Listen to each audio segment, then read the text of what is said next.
पंतप्रधान आज परत महाराष्ट्राच्या दौऱ्यावर आहेत, पुन्हा 8 दिवसांनी पुण्यात येणार आहेत. निवडणुका जवळ आल्या तर तसं त्यांचे दौरे पण नाही, निवडणुकापेक्षा जे आहे ना की महाराष्ट्रामध्ये जे फार मोठे मोठे प्रोजेक्ट्स जे आहेत महाराष्ट्र सरकार आणि भारत सरकार यांच्या माध्यमातून जे आहेत घेतले जात आहेत. त्यामुळे त्या त्या ठिकाणी जाऊन जे विशेषतः जे काही खास असे जे आहेत की ज्याला मोठे प्रोजेक्ट्स आपण म्हणतो, विशाल प्रोजेक्ट, विशेष प्रोजेक्ट्स, अशा प्रोजेक्ट्सचं काही कुठे उद्घाटन नसतं, कुठे रस्त्यांचं आहे, कुठे टनेल्स वगैरे केलेले आहेत.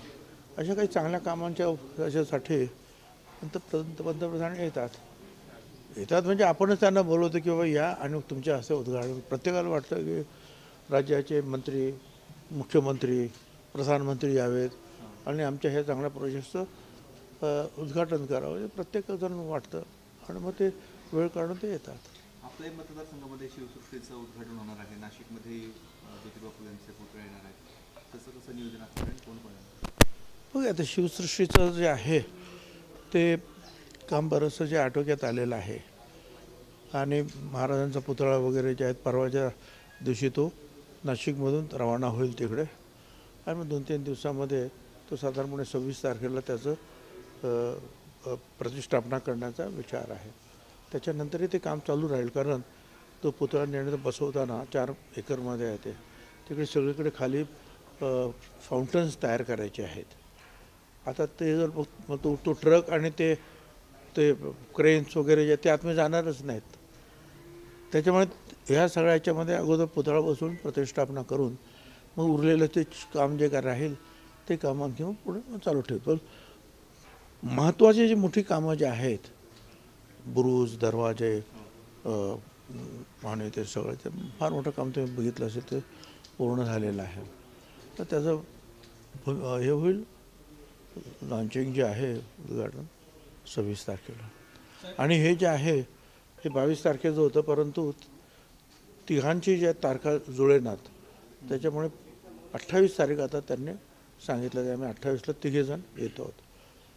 ते मुख्यमंत्री आणि दोन्ही उपमुख्यमंत्री मुंबई नाक्याला महात्मा फुले आणि सावित्रीबाई फुलेंच्या पुतळ्याच्या उद्घाटनासाठी ते काम पण पूर्ण झालं आहे.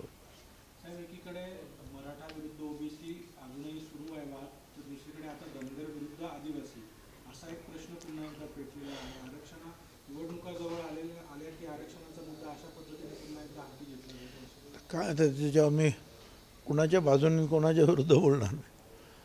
मी एवढंच सांगेन की बाबा सगळ्यांना जे आहेत त्या सुखसोयीच्या आहेत मिळाल्या पाहिजेत, त्या दृष्टीने प्रयत्न करायला पाहिजेत. आता मराठा समाजाला पण वेगळं आरक्षण दिलेलंच आहे. नंतर आता किती 55 लाख काय कुणबी सर्टिफिकेट वगैरे कुणबी नोंदी सापडल्या. आता त्याच्यानंतर काहीतरी कुठलं तरी हैदराबाद गॅझेट, अमकं गॅझेट, आता ते चालूच राहिलं आहे. ते मारुतीच्या शेपटासारखं जे आहे मी आज त्या पुराणामध्ये ऐकलेलं होतं कथेमध्ये, तसं एक झालं का एक झालं का एक, नाही तर बसले उपोषणाला. आता ते बसले म्हणून ओबीसीची मंडळी पण सगळी बसलीत काय. मग त्याच्यामध्ये ते वंजारी समाजाचे आहेत, लाट समाजाचे आहेत, माळी समाजाचे आहेत, अशा वेगवेगळे भटक्या असे सगळे बसलेत, ते पण बसलेत. कारण ते म्हणतात बा आम्ही सगळे एकत्र आहोत आणि आमची लोकसंख्या 52-54% आहे आणि आम्हाला एवढं आरक्षण आहे. ते आरक्षण आमचं त्याला धक्का लागता कामा नये आणि तो वेगवेगळ्या काहीतरी मागण्या जर करत राहील त्यांना वेगळं आरक्षण दिल्यानंतर तर ते काही योग्य नाही.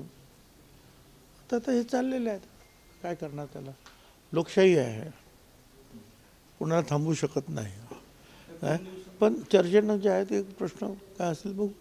2 दिवसापूर्वी बच्चू कडू असं म्हणाले की आरक्षणाचा मुद्दा जर सोडवायचा असेल तर ओबीसीमध्ये 10% आरक्षण केंद्राकडून वाढवून घ्यावं आणि त्यासाठी छगन भुजबळांनी देखील प्रयत्न करावेत जेणेकरून हा प्रश्न मार्गी लागेल. माझं सुद्धा म्हणणं तेच आहे, वाढवा. किंबहुना माझं असं म्हणणं आहे की त्यांनी ते वाढवलेलं आहे. 10% इकॉनॉमिकल बॅकवर्ड क्लास EBC हा त्याचाच परिपाक आहे आणि त्याच्या अगोदर मराठा समाज, गुजरातमध्ये पाटीदार समाज, पुढे गुजर, तिकडे जाट, आंध्रामध्ये कापू, हे सगळ्यांची आंदोलनं सुरू होती. आणि मग हा 10% फॉर्म्युला आणला वेगळ्या पद्धतीनं इकॉनॉमिकल बॅकवर्ड क्लाससाठी, बरोबर. आणि त्याच्यानंतर गुजरातचे आंदोलन बंद झाले, जाट समाजाचे बंद, गुर्जर बंद, कापू बंद, सगळे. कारण त्याच्यामध्ये जे आहे त्यांना आरक्षण भरपूर मिळालं. महाराष्ट्रातसुद्धा 10% आरक्षण जे होतं त्याच्यामध्ये 8.5% फक्त एका मराठा समाजाचे लोक होते. खरं म्हणजे ते अतिशय चांगलं होतं. बाकी कोण जाणार आहे नोकऱ्या करायला? कोण का मारवाडी जाणार आहेत? मारवाडी बंधू जाणार ना का? काय बाकीचं काय तर ब्राह्मण बंधू जे आहे ते फार थोडेफार जाणार. राहिलं कोण होतं? मराठा समाज 10%मध्ये 8.5% ते सोडलं नाही. आम्हाला सगळं वेगळं आणखीन 10% दिलं. परत कुणबी, आता कुणबी म्हणून जे आहेत त्याच्यामध्ये 17% आरक्षण शिल्लक आहे. वेगवेगळ्या भटक्या मुक्तांना वगैरे सगळं त्याच्यामध्ये आहे 450 जाते. त्याच्यामध्ये त्यांना बसायचं आहे. आणि त्याच्यामध्ये प्रचंड मोठी कॉम्पिटिशन आहे. एका तुमच्या ते काय म्हणतात वृत्तवाहिनीने जे आहे तुमच्यापैकी त्या दिवशी चांगलं सांगितलं होतं. हे जे कट ऑफ पॉईंट्स वेगळ्या परीक्षेचे सांगितले होते त्याच्यामध्ये ओबीसीचा कट ऑफ पॉईंट काय तो वरती होता, त्या मानाने ईबीसीचा खालती होता. आणि असे सगळे ते कट ऑफ पॉईंट होते थोडे थोडे थोडे. आता ईबीसी तुम्ही सोडूनच दिलं, कारण तुम्ही मराठा आरक्षण स्वतंत्र घेतलं काय. आता आणि परत तुम्ही तेही सोडून तुम्हाला ओबीसीमध्ये यायचं आहे. आणि ओबीसीमध्ये ही कॉम्पिटिशन आहे. भटका विमुक्त समाजाचे मुलंसुद्धा जे आहेत ते सुद्धा 2-4 मार्कांनी फक्त इकडे तिकडे कमी आहेत मेरिटमध्ये. म्हणजे स्वतंत्र एक होतं त्यांच्यासाठी कॉलम. ठीक आहे, आता त्याच्या मी जास्त काय बोलणार, कारण ते उपोषण करते आमच्यापेक्षा जास्त जाणतात, हुशार आहेत. साहेब, जागा वाटपाची चर्चा एका बाजूला मुंबईमध्ये सुरू आहे आणि स्थानिक पातळीवर दावे प्रतिदावे केले जात आहेत. शिवसेना म्हणते आमचा जिल्ह्यातील 7 जागांवर दावा आहे, तर भाजप 15 जागांवर दावा करते. जोपर्यंत जाहीर होत नाही तोपर्यंत प्रत्येकजण मागणी करणार. ज्यादा सीट्स पाहिजे म्हणून मागणी करणार. एका पक्षाला ती सीट दिल्यानंतर त्या पक्षातील अनेक कार्यकर्ते त्या सीटसाठी मागणी करणार. तर हे चालू राहणार आहे जोपर्यंत फॉर्म भरण्याचा दिवस शेवटचा येत नाही तोपर्यंत तुम्हाला भरपूर काम मिळणार आहे. राष्ट्रवादीची काय भूमिका आहे नाशिकमध्ये? कारण अनेक ठिकाणी आमची काय भूमिका आहे? आमची भूमिका घरी बसण्याची नाही आहे, एवढं तर नक्कीच आहे ना. कुठलाच पक्ष, राजकीय पक्ष जो निर्माण होतो हा निवडणूक लढवण्यासाठीच निर्माण होतो, पण त्याला पुढे जायचं नाही. तर मग तो सामाजिक संघटना झाली ते, बरोबर की नाही. तर आम्ही सुद्धा लढणार. आता एवढंच आहे. आता इथे जागा त्यांच्या सगळ्या BJPच्या आहेत काय, पण बाहेर जे आहेत तालुक्यामध्ये 15 सीट्स आहेत, त्याच्यामध्ये 6 सीट्सवर जे आहेत राष्ट्रवादीचे आमचे लोक आहेत, बरोबर काय. आणि एक इगतपुरीचा सुद्धा उमेदवार हा आम्ही त्यांना दिला, निवडून आणलेला आहे. 6 ते 7 ठिकाणी जे आहे निश्चितपणे आहे काय. परत आणखीन मालेगावची एक नवीन सीट जी आहे ती घेण्याचा आम्ही प्रयत्न करू.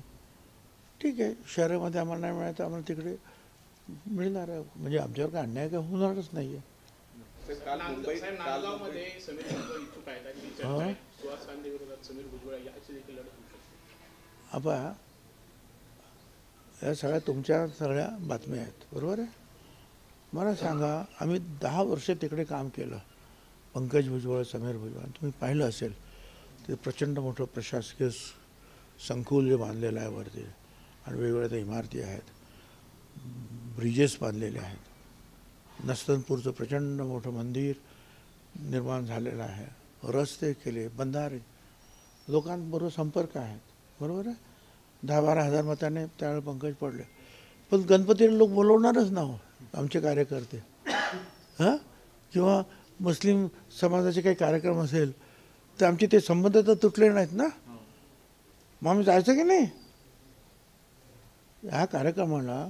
मग ते गणपती असेल, गणेश विसर्जन असेल, काय मुस्लिम समाजाचा ईदचा जुलूस असेल, त्यांनी बोलवलं तर जाणार. मग त्यातून काही तुम्ही असा इन्फ्लुअन्स काढण्याची आवश्यकता नाही. साहेब, ईश्वर बाळबुधे ते कधी कधी आपल्या जवळचे होते, त्यांनी आता शरद पवार गटात हां, ते गेले, ते आमच्यावर आले होते पण त्यानंतर गेले तिकडे. काल मुंबईमध्ये सुद्धा राष्ट्रवादीची एक बैठक झाली, त्या बैठकीत 70-80च्या वरती जागा महायुतीमध्ये. काल मुंबईमध्ये राष्ट्रवादीची एक बैठक झाली काल परवा दिवशी, त्याही बैठकीमध्ये 70-80 जागा राज्यामध्ये आम्हाला मिळायला पाहिजे अशा पद्धतीची मागणी होती आणि अशा बातम्या पण आहेत. ते आहेत ना, मागणी तर आहेच ना. आता असं आहे की आता अजितदादांनी काय सांगितलं की जो 60 आमदार तर आता आमच्याबरोबर आहेत. एक तर आम्ही ते निवडले तिथे निवडले गेलेले आहेत किंवा दुसऱ्या पक्षाच्या आमच्यामध्ये आलेले आहेत, ते आमच्याबरोबर राहणार आहे. आता जे 60 आमचे जर रिटेन करायचे असतील तर स्वाभाविक 10-20 जास्त आम्हाला घ्यावे लागतील. त्यातला 1-2 दुर्दैवाने इकडे तिकडे जातील, 1-2 नवीन निवडून येतील. त्यामुळे आमचा जो 80चा आम्ही जो म्हटलं किंवा 80पर्यंत तरी जागा मिळाल्या पाहिजे, तसं आमचा आग्रह आहे. दुसरं काय. गेल्या काही दिवसामध्ये ज्या राजकीय घडामोडी घडल्या त्याच्यावर आता नाटक येत आहे. म्हणजे मला काही बोलायचं आहे असं मुख्यमंत्र्यांच्या राजकीय प्रवासावर नाटक येत आहे. विरोधकांकडून 50 खोके एकदम ओके असं दुसरं नाटक रंगमंचावर आणलं जाणार. ठीक आहे ना. आता जोपर्यंत निवडणुकीचे निकाल लागत नाही तोपर्यंत अनेक नाटकं आपल्याला पाहायला मिळतील. साहेब, नितेश राणे आणि अजितदादा यांच्यामध्ये कलगीतुरा सुरू आहे. अजितदादांनी नितेश राणेंनी वक्तव्य जास्त वादग्रस्त करू नये यासाठी केंद्राकडे त्यांची तक्रार केली. मला माहिती नितेश राणे म्हणतात की कोणी कितीही तक्रार करू द्या, मला फरक पडत नाही. नाही, मला सगळ्यांनाच सांगायचं आहे. तक्रार बिक्रार केली की नाही मला माहिती नाही, पण मला एवढंच सांगायचं सगळ्यांनाच, महाराष्ट्रातल्या सगळ्या महायुतीच्या कार्यकर्त्यांना, नेत्यांना, की आपल्या महायुतीची मतं वाढली पाहिजेत यासाठी बोलूया आपण. आणि महायुतीची मतं जर वाढवता आली नाही तर निदान आपल्या बोलण्याने कुठेतरी आपल्या मतावर परिणाम होऊ नये याची सगळ्यांनी काळजी घ्यावी. शेवटी सगळ्यांना महायुती परत राज्यावर आली पाहिजे अशी सगळ्यांचीच इच्छा आहे. ती नितेश राणेची, नारायणराव राणेंची पण आहे, अजितदादांची, माझी आहे, एकनाथरावांची आहे, BJPची आहे, सगळ्यांची. त्यामुळे आपण बोलताना विचार करून बोललं पाहिजे की काही ठिकाणी एखाद्या ठिकाणी असेल काय किंवा एका समाज पक्षाबरोबर असेल त्या आमदाराबरोबर, पण अनेक आमदार जे आहेत त्यांना वेगवेगळ्या समाजाचे लोक मतदान करत असतात कारण ते काम करतात त्याच्यामध्ये. शेवटी जर सरकार यावं अशी आपली इच्छा असेल तर आपले सगळेच आमदार जे आहेत चांगल्या मताने निवडून आले पाहिजेत. त्यांच्या मतावर कुठे परिणाम होणार नाही एवढी आपण फक्त काळजी घ्यायची. बाकी कोणाचा काय बद्दल विरोध करण्याचं काही कारण नाही. बाळासाहेब थोरात असं म्हणतायत की महाविकास आघाडीमध्ये काँग्रेस हाच मोठा पक्ष असणार आहे आणि काँग्रेस हाच मुख्यमंत्री होईल. उद्धव ठाकरे गेल्या काही दिवसापासून मुख्यमंत्र्याचं नाव जाहीर करा अशी मागणी करत होते. मग आता मी काय करू? मला विचारलं तर मी सांगेन त्यांना काय करायला पाहिजे. हे चालणार आहे. आघाडीचं राजकारण म्हटल्यानंतर, युतीचं राजकारण म्हटलं तू मैं चालणार आहे. शेवटी निवडणुका लागल्यानंतर पहिल्यांदा मेजॉरिटीमध्ये तर या आणि मग मुख्यमंत्री कोण आहे ते ठरवा म्हणा. पण आपण तुमचं मेजॉरिटीने तोपर्यंत मुख्यमंत्र्यांसाठी आपण जेव्हा बोलत राहिलो तर काय तक्रार होणार आपसामध्ये. साहेब, पेसा भरतीच्या मागणीसाठी मागच्या महिन्याभर आंदोलन करण्यात आलं होतं. 15 सप्टेंबरपर्यंत आश्वासन मुख्यमंत्र्यांनी दिलं होतं, मात्र अजूनही ते पूर्ण झाले नसल्यामुळे आदिवासी पुढे ते आक्रमक आहे आणि त्यातच धनगरांचा देखील मुद्दा आलेला आहे. तर पुन्हा एकदा ते रस्त्यावर उतरण्याची त्यांनी इशारा दिला. थोडं आहे असं आहे की सगळ्याच प्रश्नामध्ये जे आहेत स्वतः मुख्यमंत्री आणि मंत्रिमंडळ लक्ष घालत आहे आणि शांततेने हे प्रश्न कधी सोडवता येतील, कोणाला एकमेकांना दुखवता याचे प्रयत्न आपण करतो आहोत. साहेब, वन नेशन वन इलेक्शनच्या हालचाली सुरू झालेल्या आहेत, काय वाटतं? हां, आता तो एक प्रस्ताव जो आहे हा आता देशासमोर मांडण्यात आलेला आहे. समजा आता त्याच्यामध्ये जे आहे देशातील मतमतांतर जे आहेत ते घेतले जाते, प्रत्येक राज्याचं मतमतांतर घेतलं जाईल आणि मग विचारार्थी त्याच्यामध्ये काय काय अडचणी होऊ शकतात हे सुद्धा आता वर्तमानपत्रातून यायला लागल्या. ही अडचण त्याच्यामध्ये आहे, ती अडचण आहे. तर हे सगळ्या अडचणींना कशी मात करणार तुम्ही, याचा सगळा उहापोह होईल, विचार होईल आणि नंतर मग त्याच्यावर काय तो निर्णय होईल. मग तो सकारात्मक आहे कसा आहे काय ते आपल्याला पुढे भविष्यात कळेल.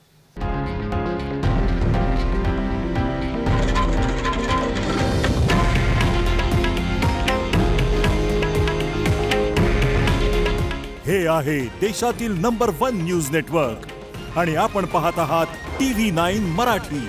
काळजी तुमची, हित महाराष्ट्राचं.